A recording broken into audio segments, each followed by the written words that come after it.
O que você faria se você estivesse andando de carro no meio do deserto e esse carro quebrasse e você estivesse sozinho, longe de qualquer tipo de civilização?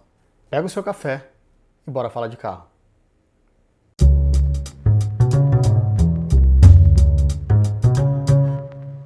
Antes de ir para a história, eu queria pedir para que você se inscrevesse nesse canal se você está gostando do que eu estou contando aqui, porque eu tenho visto que muita gente está assistindo o vídeo, mas não está se inscrevendo no canal. Então não custa nada você dar essa força para a gente crescer. Clica aí embaixo em inscrever-se e se você quiser receber as notificações dos novos vídeos, ativa o sininho também, beleza?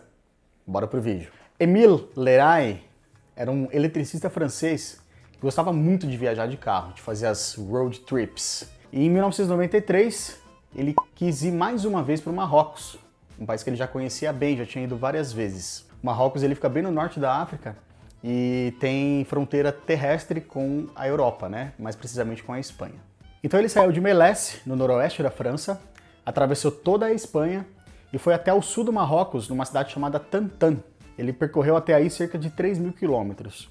O carro utilizado para essa aventura foi um Citroën 2CV, que é como se fosse um Fusca francês. Esse carro ele tem um motor boxer, assim como o Fusca, mas com apenas 2 cilindros. E tinha versões com potência que variavam de 9 a 30 cavalos mais ou menos. Parece pouco? É porque é pouco mesmo.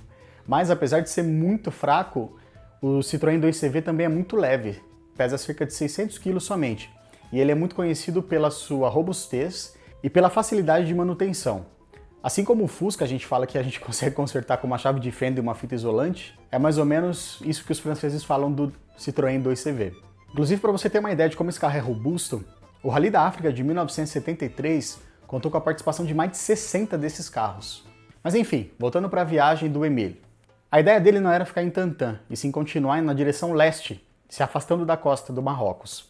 Depois de sair de Tantan, Émile rodou cerca de 35 quilômetros até o vilarejo de Tlemcen, não sei se é assim que se pronuncia. Mas acontece que nesse vilarejo ele foi parado num bloqueio militar. Os militares avisaram ele que ele não poderia conseguir viagem devido ao aumento nas tensões entre os marroquinos e o povo que vivia na Saara Ocidental, que faz fronteira com o Marrocos. Então falaram para ele dar meia volta e voltar para Tantan. Mas antes que ele saísse, eles pediram para ele dar carona para um soldado até Tantan. Mas ele falou alguma coisa que o seguro não permitia e vazou fora e ficou vendo a cara de bravo dos soldados atrás dele. Na verdade, isso era uma boa e velha migué, né? Ele não queria ter companhia porque ele não pretendia voltar para Tantan coisa nenhuma. Como ele já conhecia bem aquela região, ele pensou assim, por que não sair da estrada e contornar o bloqueio e sair do outro lado? Foi exatamente o que ele fez. Ele saiu da estrada, andou algumas dezenas de quilômetros deserto adentro, quando ele passou num buraco e o carro bateu numa rocha tão forte que quebrou o eixo e uma parte da suspensão. Com esse dano, era impossível ele continuar a viagem com o carro. Esse era o tipo de reparo que exigiria ferramentas pesadas e um reboque pelo menos. Mas, como a gente está falando de 1993, estamos falando do deserto, o celular não era uma opção. Como um viajante experiente, Émile tinha no seu carro à disposição um kit básico de ferramentas e também suprimentos, água e comida para cerca de 10 dias. Estando no meio do deserto, longe de qualquer civilização, longe da estrada, ele começou a pensar num plano do que ele iria fazer. Você pode pensar, pô, é só ele sair andando, né? Ele tem tanto suprimento assim. Mas, segundo o artigo de Émile, ele relata que ele tinha medo de deixar todas as coisas no meio do deserto e quando voltar não ter mais nada. E ele também tinha medo de não resistir às condições desérticas, que, como a gente sabe, são extremamente severas, né? O sol, o calor, o tempo seco, enfim. Então ele pensou, até que ele teve uma ideia. Por que não transformar o meu carro numa moto para sair daqui? Nada mais óbvio, né? Já na noite daquele dia, Émile mentalizou todo o processo que ele iria fazer e achou que 3 dias seria o suficiente para completar o projeto. Então ele foi dormir para levantar e começar a trabalhar no dia seguinte. Na manhã seguinte, a primeira coisa que Émile percebeu é que se ele não protegesse os braços, eles iam ficar torrados pelo sol. Como ele estava sem nenhuma camisa de manga longa, nenhuma blusa, ele pegou 2 meias e colocou nos braços para servir de manga e proteger do sol.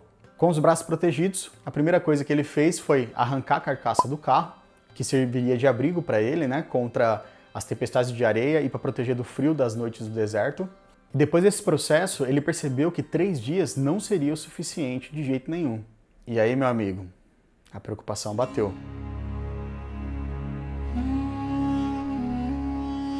Então o Emile entrou num modo que é conhecido como modo sobrevivente. Ele começou a comer menos, beber menos água e gastar somente a energia necessária para poder concluir a moto dele. Utilizando uma serra de arco, Emile cortou o chassi do Citroën 2CV, encurtou ele, né? E colocou o motor no meio das duas rodas. Eu não sei se você já cortou alguma coisa com essa serra, mas é extremamente desgastante. Depois, com um pedaço de ferro do carro, ele fez uma espécie de guidão para poder direcionar a roda da frente. E para poder sentar, ele utilizou um pedaço do para-choque e fez um banco, enrolando uma fita em volta dele. Uma das características do 2CV é que, ao contrário dos carros modernos, o freio dele, além de ser de tambor, que era uma coisa comum nos carros antigos, o tambor não ficava dentro das rodas, e sim logo na saída do câmbio. Então, ele fez com que esse tambor encostasse na roda e fizesse ela girar através de fricção. Porém, como você sabe, quando você encosta uma roda na outra, elas vão girar em sentidos diferentes. Então ele teve que colocar a marcha ré para poder andar para frente. Ou seja, a única marcha que ele tinha para andar era uma só, que era a ré. Depois de 12 dias de muito trabalho, muito cansaço, Emile conseguiu terminar sua moto, conseguiu colocar os seus equipamentos nela e conseguiu sair dali. Para sorte dele, ou não, como você vai ver, em poucas horas andando na estrada, ele foi parado por uma patrulha policial, que ao ver aquele veículo esquisito, né, mandou ele encostar e ele contou para eles o que tinha acontecido, mas pelo jeito eles não acreditaram muito não. Até porque ele recebeu uma multa de 450 euros por ter alterado as características do documento. Porque apesar dele ter desmontado todo o carro, ele manteve a placa no lugar e a polícia deu essa multa para ele. Com a multa no bolso, os policiais guincharam a moto, vamos dizer assim, né? E levaram ele para o povoado mais próximo, onde ele pôde arranjar um transporte de volta para casa. A moto, por outro lado, ficou presa. Os policiais não permitiram que ele levasse, né? Provavelmente por não poder rodar com ela. Mas falaram que quando ele voltasse, ele poderia levá-la embora, provavelmente num guincho ou alguma coisa assim, né? Na época que isso aconteceu, essa história chegou até a aparecer na mídia francesa, mas ela só ganhou muita notoriedade mesmo em 2012, quando um jornal britânico, o Daily Mail, escreveu um artigo contando essa história. Muitas pessoas desacreditaram.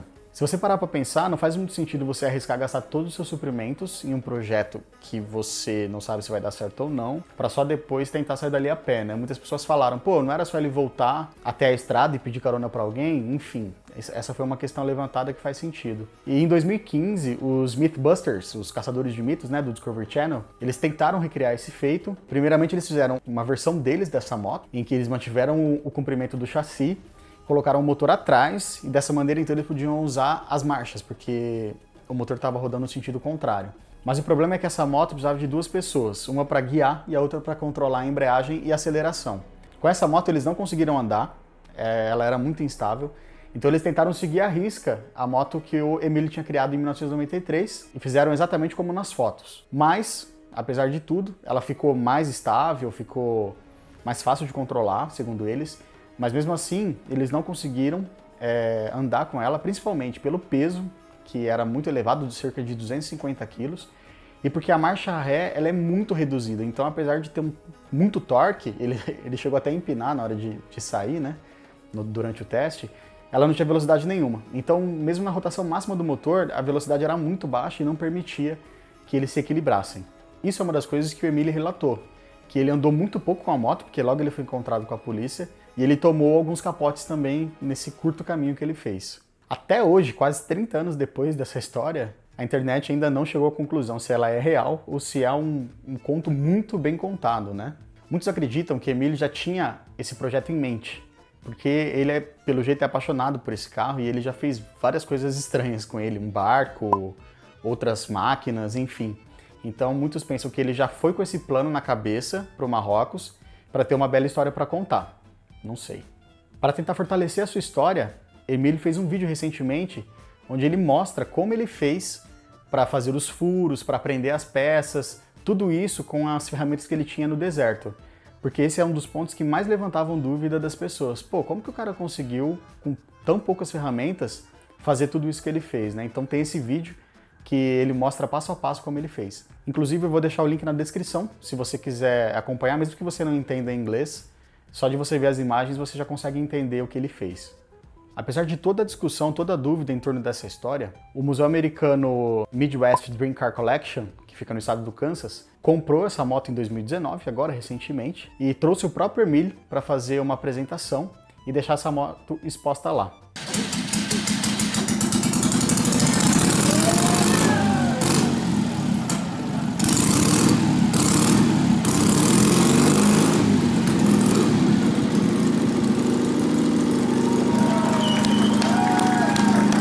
Agora eu quero saber de você. O que você acha dessa história? Por favor, deixa aí nos comentários o que você acha, se você acredita ou não, e o porquê disso, se você acredita ou não. Beleza? Essa foi a história de hoje, espero que você tenha gostado dessa curiosidade, e a gente se vê na semana que vem com mais uma história muito legal. Não esquece de deixar o seu like, não esquece de conferir sua inscrição, e até o próximo vídeo. Um abraço!